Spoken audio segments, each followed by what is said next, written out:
السلام علیکم دوستوں، امید ہے کہ آپ خیریت سے ہوں گے۔ تو دوستوں، آج کا جو ہمارا قصہ ہے وہ ہے جدائی کا صدمہ۔ منبر رسول صلی اللہ علیہ وسلم بننے سے پہلے حضور صلی اللہ علیہ وسلم خشک کھجور کے تنے سے ٹیک لگا کر خطبہ ارشاد فرمایا کرتے تھے۔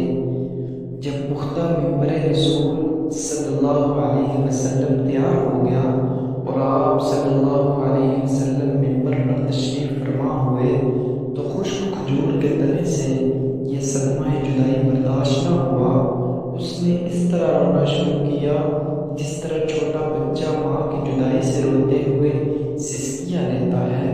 مولانا رومی رحمۃ اللہ علیہ فرماتے ہیں، خشک کھجور کا تنا جس کا نام اسطول خیانہ تھا، رسول اللہ صلی اللہ علیہ وسلم کی جدائی سے نالا کر رہا تھا، مثل احباب عقول کے، یعنی جیسے کہ وہ کوئی انسان ہو۔ اس آواز گریہ سے اصحاب رسول صلی اللہ علیہ وسلم تعجب میں پڑ گئے کہ یہ ستون اپنے پورے طول و عرض سے کس طرح رو رہا ہے۔ آپ صلی اللہ علیہ وسلم نے دریافت کیا، اے ستون، تجھے کیا ہوا ہے؟ اس نے عرض کیا، یا رسول اللہ صلی اللہ علیہ وسلم، آپ صلی اللہ علیہ وسلم کی جدائی کا صدمہ مجھ سے برداشت نہیں ہوا۔ آپ صلی اللہ علیہ وسلم کی جدائی سے میری جان اندر ہی اندر جل رہی ہے۔ اس آتش غم کے ہوتے ہوئے آپ کے فراق میں کیوں نہ آپ فغان کروں؟ یا رسول اللہ، آپ ہی تو جانے کائنات ہیں۔ آپ صلی اللہ علیہ وسلم پہلے مجھ سے ٹیک لگاتے تھے، اب مجھ سے الگ ہو گئے ہیں اور میری جگہ دوسرا منبر پر ساتھ فرما لیا ہے۔